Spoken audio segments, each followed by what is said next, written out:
What a week we have had inside of Destiny. New updates, prestige raids, insane new exotics. It's all going off in Destiny this week, but today we've got some new stuff to talk about and a bunch of cool things to round up regarding some of the updates. So we're going to talk about 405 power exotics, guaranteed exotic catalysts, some of which are going to become available very soon. I want to talk about some new quests and stuff like that, but we also have news about the Forsaken expansion, new consumables, powerful gear. We've got to look at some of the secret areas and puzzles in the Dreaming City, and we're even going to talk about Toland, who's going to be making a small appearance in some form in the Forsaken expansion. So lots of stuff to talk about in this video, guys. As always, I hope you do enjoy the video. If you do, a rating down below is very much appreciated. But for now, let's jump straight into it.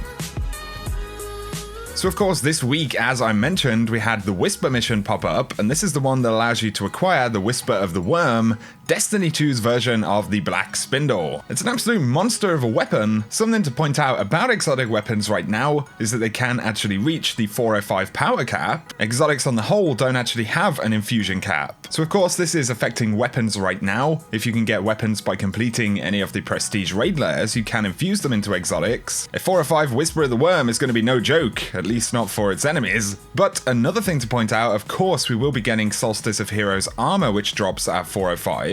And presumably you will be able to infuse that into exotics as well if you wanted to. We'll have to see how all of the upgrades and stuff like that will work. But just in case you guys missed it, yesterday I did speak about the Whisper mission, the heroic version that allows you to get the first exotic blueprint for a ship in Destiny, as well as the exotic catalyst for the exotic sniper rifle. And this is a guaranteed drop, so if you want to check that out, I'll link it down below. On the subject of guaranteed masterworks though, you guys may remember I spoke about Arms Week a few weeks ago. All of the objectives for weapons have now been updated, and essentially there are going to be a bunch of exotics which you can get catalysts for by completing certain objectives, and it looks like these will pop up on a weekly basis. So we can see the catalyst for the Rat King. You need to complete the Nightfall Strike Savathun's Song, and it says only Rat King PvE kills by fire team members will advance the objective, so you need to get 1,000 kills with your fire team and complete the Nightfall. And there are other ones as well. You've got the Soros Regime upgrade, you need to complete Strange Terrain, Savathun's Song once again to get the Hard Light, the Arms Dealer for the Prospector, and Pyramidion for Fighting Lion. All of these objectives are now on the weapons. Those catalyst upgrades are actually available to do, so it's simply a case of Bungie rolling them out, and I'd guess that's probably going to happen over the course of the next few weeks. Now though, let's talk about some new coverage for Forsaken. This comes from Game Informer, and they break down the Dreaming City, new secret areas, consumable items, and some of the powerful gear that you can actually earn in this space. So Game Informer say, as you defeat enemies and complete public events in the Dreaming City, or test yourself in the Blind Well, enemies will occasionally drop a new kind of consumable item, and this item is your key to entering the Ascendant Realm. When you use this item, you'll be able to see many of the secrets that link the Dreaming City and the Ascendant Realm together, but you'll only have this ability for a limited time, however, so make sure you have a group and your wits about you before you start hunting. And they talk about the platforms that we'll see around the Dreaming City. These lead up to portals that take you into the Ascendant Realm, and these are going to appear in specific spots in the Dreaming City. The locations will vary from week to week. These platforms will lead to one of several chests, each containing a random assortment of tokens used to access the Blind Well, legendary gear, and possibly more. Gear that you gain from the chests won't be the strongest in the game, but it should work as a stopgap that will help you during your early days in the Dreaming City, and bounties you pick up from Petrovenge, the Dreaming City's faction vendor, will often take you to locations where these platforms might emerge. And they say the first platform they found was right behind her. If you look at the images they provide, you can see the platform up ahead in the middle. You can actually see the blue icon for Petra right behind the player. But in terms of the portals to Ascendant Realm, they say only one of these portals will be open per week, so you'll have to think critically about the hints you're given to find them in time. Some of the portals are obscurely hidden, while others may jump out at you immediately. And they go on to say inside of the portals are Ascendant challenges, which are short, self-contained dungeons that will test your puzzle-solving skills as much as your aim. While they're not as intricate as anything you might find in a raid, these challenges won't hold your hand. If you die inside of the Ascendant challenge, you will be kicked back out to the Dreaming City, which means having to platform your way back up to the entrance once again. And they mention those new consumables. They say the item is time limited and caps out at 5 in your inventory, so you'll be running on a generous but limited timer. But interestingly, we can actually see that we're getting some dialogue from Toland right there. So if you look in the top right, you can see that Toland is actually speaking. So of course Toland the Shattered is a famous warlock, well known for studying the darkness. He was actually part of the fire team that jumped into Hellmouth. This of course was the original Crota fire team, including Eris, but there was a lot of mystery around what actually happened to Toland, and there are indications that he actually survives, but he is in the Hive's Ascendant Realm, which is pretty interesting of course, because we know the Dreaming City is an Ascendant Realm. So it looks like we're going to get dialogue from Toland at the very least, and of course it'll be super interesting, especially for fans of the story and lore. We'll have to see what Bungie gives us there. Another thing to point out, in some of the gameplay you can see that there are these kind of taken blasters, and they're pushing the players all over the place as they try and make jumps inside of this space. But we actually see these inside of the Whisper mission, the one that has just gone live in Destiny 2, so this mission is almost like a little preview of some of the style of content that we're likely to see in Forsaken. But Game Informer do say, for completing these challenges, you'll get a piece of powerful loot, which will provide you with a late game power bump outside of the weekly milestones. On top of this, there will be several hidden chests, which will give both casual and dedicated players new goals to chase every week. So pretty interesting stuff for sure. Let me know any of your thoughts on it down below. I think it's really cool that we've had kind of a preview in the Whisper mission of some of the style of gameplay that we might see, some of the kind of challenges. Of course, these will have varying difficulties inside of Forsaken. Let me know your thoughts down below. Something to mention about Solstice of Heroes before we move on to some other stuff. Of course, it begins on July 31st. That's when we'll gain access to the bounties, new gear, some of the milestones. In case you missed it, the other day I spoke about a new quest which we'll get, and this appears to be some kind of farewell, kind of fun quest for Cade 6. So the quest is called Cade's Spicy Ramen. We can only see a couple of the steps right here. There is a lot of classified stuff in the database right now. It tells you to go to the ramen shop in the tower. There is a spicy ramen coupon and an expired ramen coupon, so it's not entirely clear just yet what this is all going to be about, but it's certainly going to be pretty interesting. We also now can see all of the individual exotics that we're going to find inside of Solstice of Heroes, and I did break down all of the new armor pieces and requirements to upgrade them and things like that, so I'm going to link that video down in the description as well.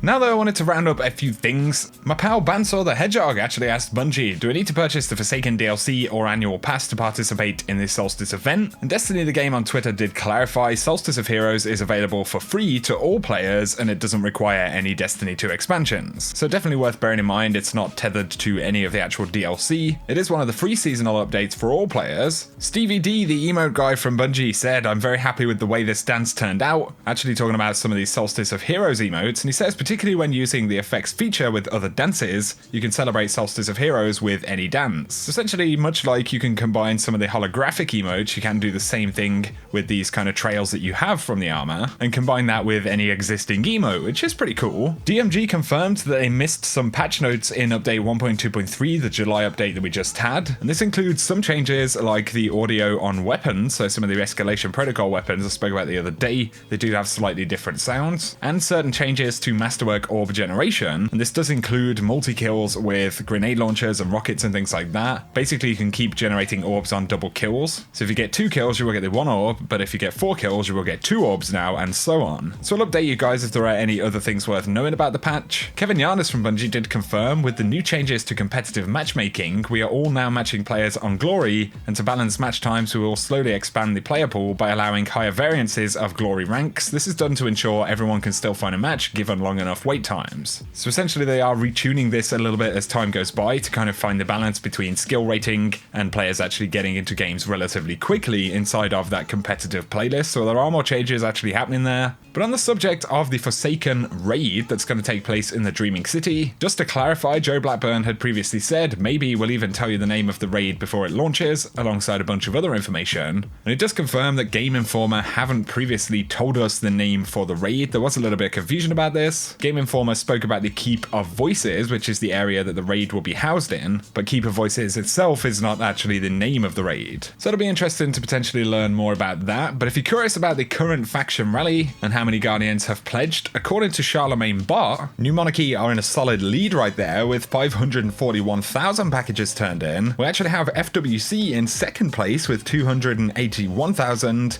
and then Dead Orbit closely behind with 278,000. So definitely a solid lead indeed, according to Charlemagne, this does only count players which have actually activated their account on the Charlemagne bot. So this is not the entire population of the game. That's definitely worth bearing in mind. But the indicator is that New Monarchy are going to get the win this time around, which definitely makes sense. For any of you guys wondering about Exodus Crash, of course, this strike was taken out of the rotation back in May. Just looking at Bungie's tweet right here, somebody asked if there had been any updates on this, and DMG said not just yet. So it's going to be out of the rotation for a while longer. Potentially we still won't get it when Forsaken is actually dropped. But those are just a few additional things I wanted to round up in this video, guys. For now though, that's pretty much everything I got for you today. Let me know your thoughts on any of the stuff we've spoken about in this video down below. If you have enjoyed it though, a like is very much appreciated below. If you're new to the channel, be sure to hit subscribe and turn on those notifications, and that way you won't miss out on any videos. Check out my sponsor Now Drinks. They do some pretty cool stuff. So Now Drinks are essentially the healthy option designed for gamers. Instead of having caffeine, sugar, and a bunch of that stuff, they're packed with vitamins or vitamins for our US friends. I mean, of course, it's the same word, right? But they're made with the lemongrass, L-theanine, and a bunch of other healthier options. And Now Drink Senses designed for focus and memory. So if that sounds interesting, you can check out that website down below. And if you use code Houndish or the link below, you will save 10% in the store. But as always, I appreciate you guys tuning in today,